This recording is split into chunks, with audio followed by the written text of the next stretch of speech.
За одоо ирэх мөшөө Норвын Алтан үеиг.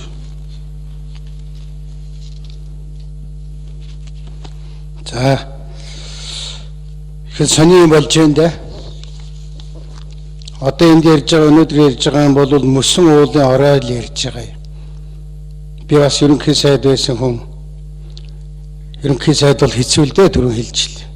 Энэ үн хэцүү юмд орчиж. Тэгээ би харин нэг юмд жаа харамсаад байна. Яагаад бууж өгч байгаа юм бэ хөрсвэ? Би өөрөө чинь хоёр зүйл дээр бол дэмждэг. Шударгаас тогтооно. Тэр хонгол монголоор бас орж үзээд Монголд нэрийн болохоо байсан юм гээ шударгаасны төлөө хийж байгаа ажлыг бол би дэмждэг.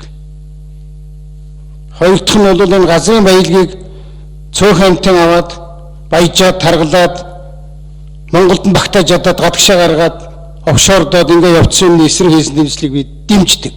Цаашдаа дэмжинэ. Тэгтээ бууж өгч штэ энэ хүн өнөдөр та нар юун дээр нэлэх бийтэх, юун жагсаал цуглаан, юун ерөнхийлөгч эдгээр бол мөсөн уулын чинь энэ орой ил гарч байгаа хэсэг. Цаана хэлэхгүй байгаа юм байна.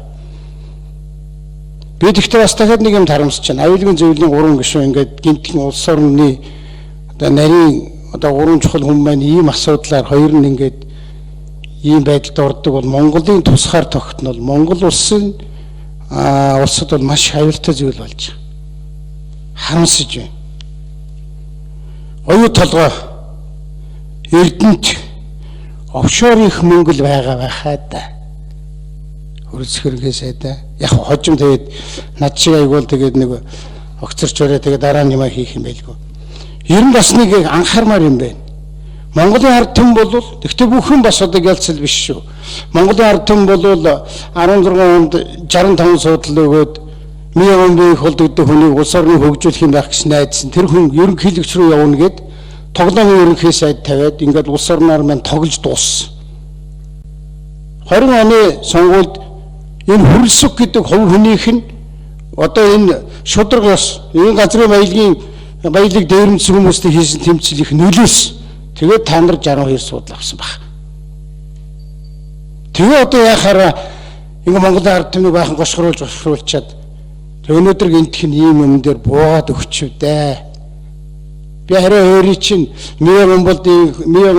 Миягомбын холд шиг ерөнхийлөгч рүү явна гэж ингэж ажил өгч гэж арай бодохгүй байна. Арайш тэхээргүй л хүн юм байна. Тэгэхээр хөөр шалтгаанууд байна. Ер нь Монгол байна шүү дээ. Бид нар энэ газрын баялагын мөнгнөөс болж дуусч байгаа юм шүү дээ. Энэ Монголын төр зүтгий энийг өөрчлөе, сайжруулъя, ард түмний арга хамжиргаа дээшлүүлье гэсэн тэр хүмүүсийн чинь ингэж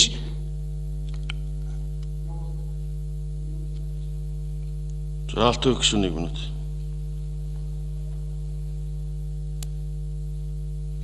ингэж явуулдаг. Би одоо энэ дотор хайж байгаад өөрийн чинь нэг үгийг оллоо л да. Скриншот хийгээд авчихсан би уншмаар байна энэ. Хөрсөхийн гой зурагтай. Намайг зохион байгуулалтаар алчдаггүй юм болов шударгаасны төлөө ясаа цайтал насаа дууст тэмцэн ухнагийн хөрөлсөг. Энэ мундаг хэлсэн. Энийхээ төлөө зүт гисэн. Гэхдээ яах гээд бууж өгöd хайчих гээд байгаа юм бэ? Хич ерөнхий сайд наан чи суугаад юм хийх энд орж ирээд алтан үеийн судлаар суугаад юмэр хоёр тэнгэр газар хоёр шиг зөрөөтэй шүү үрсгүй. Би тэгээ юу гэж хэлж ийм вэхээр Монголын хорончд битээ бууж өгөөч л гэж хэлэх гэж. Юу болсноо яар. Эсвэл энэ хурал хаалттай хурал хийгээд яар. Дахиад гадныхны, дотныхны энэ их баялагын мөнгөнд энэ улс орныг энэ ерөнхий сайдрыг ингэж алаад идэх болиулмаар л.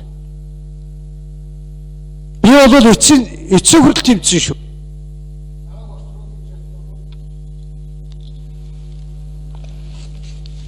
За үг л одоо эрхэм гишүүн Хасуурын ган үеиг